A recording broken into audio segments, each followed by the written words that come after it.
بنی غسان، وہ آج بھی موجود ہے اردن میں، اور اب بھی بیچارے عیسائی ہیں۔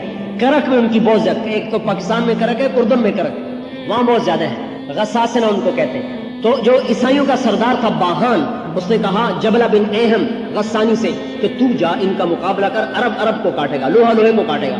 مسلمانوں کو پتہ چلا، مشورہ ہوا، حضرت خالد بن ولید نے ارشاد فرمایا مجھے 30 آدمی دو، میں 60,000 کا مقابلہ کروں گا۔ 30!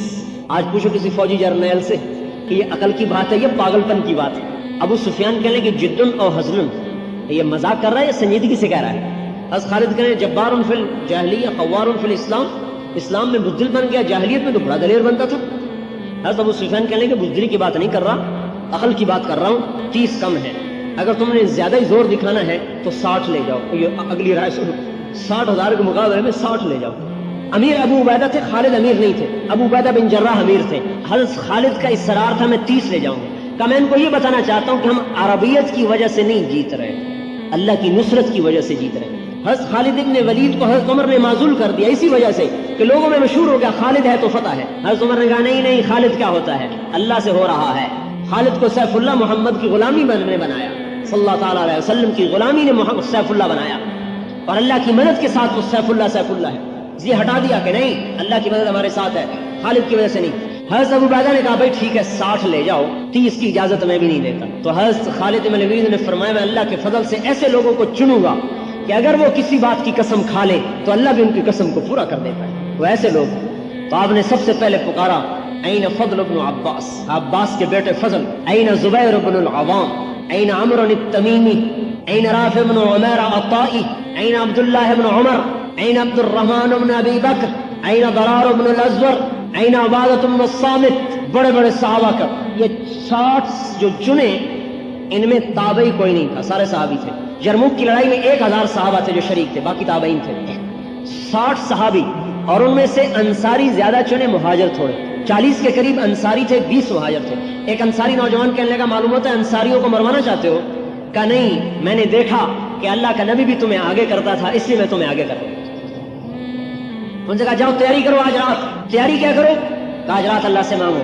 ساری رات یہ سارا 60 آدمیوں کا قافلہ اللہ کے سامنے سجدے میں، حضرت زرار بن ازور کے رونے کی آواز پوری چھاؤنی میں آ رہی تھی۔ یہ اتنے لمبے تھے کہ پورے لشکر میں ان کا قد نظر آتا تھا، اور ننگے بدن لڑتے تھے، ایک لنگی پہن کر نیزے کے ساتھ۔ کہتے تھے مرنا چاہتا ہوں، بچنا تو نہیں ہے نا، تو میں زرہ کیوں پہنوں، مرنے میں کوئی چیز آڑے نہیں آنی چاہیے۔ اردن کی پہاڑی پر ان کی قبر آج بھی بنی ہو۔ 60 آدمی نکلے، یہ ننگے بدن آئے۔ حضرت خالد بن ولید نے فرمایا جاؤ آج زرہ بھی پہن کے آؤ، نیزہ چھوڑ کے آؤ، تلوار لے کے آؤ۔ ان کو زبردستی ایک موقع جب زرار بن ازور نے زرہ پہن لی تلوار لے کر، من ہمیشہ نیزے سے لڑتے تھے۔ 60 آدمی 60,000 کو جا رہا ہے۔ اللہ دکھا رہا ہے زمین آسمان نے ایسے منظر نہ پہلے دیکھے نہ بعد میں دیکھے، شاید مہدی علیہ السلام کے زمانے میں دیکھے تو دیکھے۔ جبلہ بن اہم نے دیکھا، انہوں نے کہا واہ واہ مسلمان ڈر گئے، صلح کر لیں گے، آج ان کو ذلیل کر دوں گا، ایسی شرطیں رکھوں گا ذلیل ہو جائیں گے۔ تو وہ آئے، وہ کہنے لگا ایسی شرطیں سناؤں گا ذلیل ہو جاؤ گے۔ حضرت خالد نے کہا کون سی شرطیں؟ کہا صلح کرنے نہیں ہے؟ کہا تیرا دماغ خراب ہے، ہم تو تجھ سے لڑنے آئے، میں تمہاری عقل ٹھکانے لڑنے آئے ہو؟ ہاں۔ کہا میں نہیں تانا لینا چاہتا، عرب میں میرے لیے رسوائی کا باعث تھا، وہ بھی تو آگے عرب ہی تھا۔ لا تفقانی سائر العرب، مجھے عربوں میں رسوا نہ کر۔ تو 60 پر حملہ کر دیا 60,000 نے۔ کہا تو آ تو صحیح، ساری چوکڑی بھول جائے گا۔ بڑا حیران، حملہ ہوا، پہلا حملہ ہوا، ان کی صف نہیں ٹوٹی، دوسرا حملہ ہوا، صف نہیں ٹوٹی، 60 آدمیوں کی صف کو 60,000 نہیں توڑ سکے، تیسرے حملے میں وہ ٹوٹ گئے۔ تو حضرت خالد نے فرمایا جوڑیاں بنا لو، 6 6 6 6۔ خالد بن ولید، زرار بن ازور، فضل بن عباس، زبیر بن عوام، عبداللہ بن عمر، عبد الرحمن بن ابی بکر، ان 6 کی جوڑی تھی۔ 10 ٹولیاں بن گئی، 6 6 6 6 6 6، اور چاروں طرف حملے، اور ان کے طبل بج رہے، ناقوس بج رہے، غبار اٹھ رہا۔ یہ ان کی آواز ہی نہ سنائی دے، 60 کی آواز 60,000 میں کہاں سنائی دے گی؟ حضرت ابو عبیدہ بن جراح رونے لگے، کہا خالد نے مروا دیا نبی کے صحابہ کو۔ ابو سفیان کہنے لگے صبر کرو، اللہ ان کے ساتھ ہے۔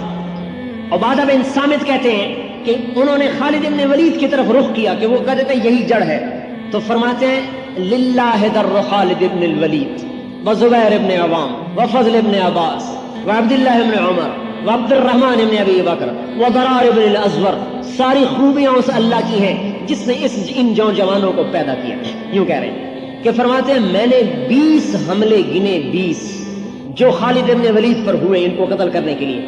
فضل ابن عباس اور زبیر ابن عوام دونوں آگے بڑھتے تھے اور ان حملوں کو توڑ کے رکھ دیتے تھے، اور حضرت فضل جب حملہ کرتے تو کہتے انا فضل ابن العباس، میں ہوں عباس کا بیٹا فضل، وہذا زبیر ابن العوام، اور یہ ہے عوام کا بیٹا زبیر، تباعدوا یا معاشر الکلاب عن اصحاب رسول اللہ، اے کتوں کی جماعت میرے نبی کے ساتھیوں سے دور ہو جاؤ۔ کہتے ہیں 20 حملوں کو توڑ دیا زبیر نے اور فضل نے۔ ارے اکیلے نہیں توڑا، ساتھ پتہ نہیں کتنے ہزاروں فرشتے تھے جو نظر نہیں آ رہے تھے۔ جب اثر ہو گئی نا تو حضرت ابو عبیدہ نے کہا مر گیا، مجھے بھی مروا دیا، اور میں عمر کو کیا جواب دوں گا کہ 60 صحابہ کو قتل کروا دیا۔ کہ چلو مسلمانوں کی مدد کے لیے۔ حضرت ابو سفیان رضی اللہ عنہ نے فرمایا صبر کو کرو اے امیر، اللہ یہاں تک کہ اللہ فیصلہ کرے۔ اب تکرار ہوگا، حضرت ابو عبیدہ نے کہا نہیں مجھے صبر نہیں، اور حملے کا حکم دے دیا۔ ابھی حکم دیا اور ادھر بھگدڑ کی آواز اور 60,000 بھاگے جا رہے۔ جب حضرت ابو عبیدہ پہنچے تو حضرت خالد بن ولید اپنا ماتھا پہ یوں ہاتھ مار رہے تھے، رو رہے تھے کہ میں نے مروا دیا مسلمانوں کو، میں نے مروا دیا مسلمانوں کو۔ کہا کیا ہوا؟ دیکھا تو 40 آدمی غائب، صرف 20 آدمی کھڑے ہوئے، 40 غائب۔ تو حضرت ابو عبیدہ نے کہا میں تو تجھے پہلے ہی کہتا تھا کہ نہ مسلمانوں کو ہلاکت میں ڈال، اب میں عمر کو کیا جواب دوں؟ حضرت رافع بن عمیرہ نے فرمایا یہ ان کو دیکھو، جو لاشوں میں دیکھو کتنے پڑے ہوئے، ہو سکتا ہے کوئی پیچھے چلے گئے ہوں تعاقب میں۔ اب لاشوں کو گننا شروع کیا، 10 مسلمان شہید ہوئے، 5000 کافر قتل ہوئے۔ کلاشن کوف سے نہیں مارے، ہاتھ کی ضرب تھی، ہاتھ کی۔ عمرو بن مادی کرب کی تلوار بڑی مشہور ہو گئی، تلوار کا نام تھا سمسام۔ حضرت عمر نے کہا تلوار تو دکھاؤ، انہوں نے تلوار دکھائی تو کہا یہ تو بڑی عام سی تلوار ہے۔ تو حضرت عمرو بن مادی کرب نے فرمایا تلوار تو عام ہے، اس کے پیچھے جو ہاتھ ہے نا وہ ہاتھ خاص ہے۔ جان نثاری کی مثالیں قائم کر دی انہوں نے۔ توکل اور تقوی اور حضور صلی اللہ علیہ وسلم کی اطاعت، یہ وہ اسباب تھے جس پر اللہ نے سمت کو عروج بخشا۔ آج ان اسباب کو چھوڑ دیا ہے، برباد ہو۔ ہم یہ نہیں کہتے کہ مادی اسباب کو چھوڑا جائے، ہم یہ کہتے ہیں مادی اسباب کو نمبر 2 کر دو اور اللہ رسول کو نمبر 1 کر دو، ساری دنیا کا نقشہ اللہ پلٹے۔ اور اب نبی کوئی نہیں آئے گا، قیامت تک نبی کوئی نہیں آئے گا، ساری دنیا کے انسانوں کو اللہ کی بات کا سمجھانا پہنچانا میرے آپ کے ذمے ہے۔ تبلیغ کا کام یہ آپ کو کیوں اکٹھا کیا ہے؟ تقریر کرنے کے لیے نہیں، میں تو خطیب کوئی نہیں ہوں، تقریر کرنے کے لیے نہیں، ایک بات پیش کرنے کے لیے اکٹھا کیا ہے کہ ہم نے جو کلمہ پڑھا ہے اس نے پابند کیا ہے کہ محمدی بن کے چلو، اور جو ختم نبوت کا اقرار کیا ہے اس نے پابند کیا ہے کہ میرے پیغام کو آگے پہنچاؤ۔ الا فلیبلغ الشاہد الغائب، میرا پیغام آگے پہنچاؤ۔ بلغوا انی ولو آیا، قربان جائیں۔ ایسی بات کی سب کے لیے آسان کر دیا۔ بہت سے لوگ کہتے ہیں علم ہوتا نہیں تبلیغ کرتے پھرتے، علم کے بغیر تبلیغ۔ بھائی میرے دوستو، علم کا کیا معیار ہے؟ عالم کی کیا پہچان ہے؟ جو عالم ہوگا نا وہ اپنے آپ کو کبھی عالم نہیں کہے گا۔ جتنا علم بڑھتا ہے اتنا جہل بڑھتا ہے، لہذا کوئی یوں کہے کہ علم کامل سیکھ لوں پھر تبلیغ کروں، یہ تو موت تک نہیں ہو سکتا۔ اور جتنا علم بڑھتا ہے اتنی جہالت کا اعتراف بڑھتا ہے۔ ہاں کوئی میرے جیسا ہو کہ مجھے علامہ کیوں نہیں کہا، مولوی کیوں کہا؟ اس لیے آپ نے عجیب بات فرمائی، بلغونی ولو آیا، ایک بات تو آتی ہے نا اس کو بھی لے کے چلنا شروع کرو۔ ابتدا بتائی ہے، انتہا نہیں بتائی۔ اور پھر دعوت میں مسائل نہیں بتائے جاتے، مسائل علماء کا کام ہے دعوت دینے میں کہ بھائی لوگوں کو دین پر تیار کرو۔ یہ ایک آدمی ہے، میں نے اس کو اللہ کے حکموں کے لیے تیار کرنا ہے، مسائل نہیں بتانے، اس کی منت خوشامد کر کے اس کو اللہ کی بات پر تیار کرنا ہے۔ جب وہ تیار ہو جائے پھر اس کو کہنا علماء سے مسئلے پوچھو، وہ علماء بتائیں۔ لہٰذا دین کے لیے لوگوں کو تیار کرنا یہ تو ہر مسلمان کی ذمہ داری ہے۔ مسائل بتانا صرف علماء کی، علماء بھی نہیں، صرف مفتیوں کی ذمہ داری ہے۔ ہر عالم سے بھی مسئلہ نہیں پوچھنا چاہیے، مفتی سے پوچھنا چاہیے۔ تو بھائی اللہ کا حبیب کہہ رہا ہے بلغونی ولو آیا، ایک بات تو آتی ہے نا اس کو بھی آگے پہنچاؤ۔ اگلی بات، خود نہیں عمل کرتے ہو نا پھر بھی کہو۔ لما تقولون ما لا تفعلون کا مطلب یہ نہیں ہے کہ خود نہیں کرتے ہو تو کہنا بھی چھوڑ دو، یہ عجیب تفسیر ہے بھائی۔ لما تقولون ما لا تفعلون، اس کی تفسیر کیا کرتے ہیں کہ اگر خود عمل نہیں کرتے نا تو اوروں کو بھی نہ کہو۔ حالانکہ اس کا مطلب یہ ہے جو کہتے ہو نا اس پر عمل بھی کرو، یہ اس آیت کا مطلب ہے، جو تم کہتے ہو نا اس پر عمل بھی کرو۔ یہ مطلب نہیں ہے کہ خود نہیں کرتے ہو تو اوروں کو بھی کہنا چھوڑ دو۔ خود کرنا اوروں کو کہنا یہ پورا اسلام ہے، خود کرنا اوروں کو نہ کہنا آدھا ہے، اوروں کو کہنا خود نہ کرنا یہ بھی آدھا ہے۔ ہمیں ختم نبوت کی وجہ سے تبلیغ کا کام ملا ہے، کوئی نبی نہیں آئے گا، ساری دنیا میں 4 ارب کافر ہیں، اگر ہر مسلمان یہ کہے میرے اپنے بیوی بچے ہیں مجھے فرصت نہیں ہے، اگر یہ 5 لاکھ فوج بھی کہے ہمارے بھی چھوٹے چھوٹے بچے ہیں ہمیں بھی فرصت نہیں ہے، ہم بھی بچوں میں رہیں گے، بتاؤ 15 کروڑ انسانوں کے گھر خطرے میں آ جائیں گے۔